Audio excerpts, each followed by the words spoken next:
أسألكم بالله العظيم كل من يشوف هالمقطع ينشروا أبغى يوصل للملك سلمان.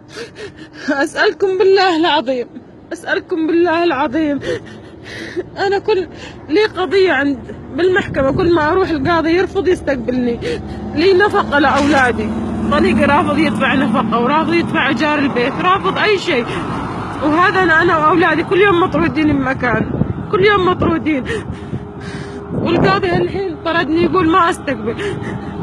اسالكم بالله توصلوه، وين اروح باولادي؟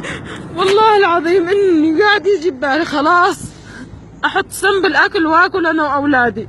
اسالكم بالله العظيم يوصل، اسالك بالله يا ملك سلمان شوف حالتي، شوف اطفالي، بس انا عادي مو مشكله، ان شاء الله تقطعوني، ان شاء الله تموتوني، اي شيء، بس أولادي شو ذنبهم؟ أولادي أطفال لا لهم ذنب ولا هم قادرين على شيء. أسألكم بالله العظيم، أسألكم بالله العظيم توصلوها.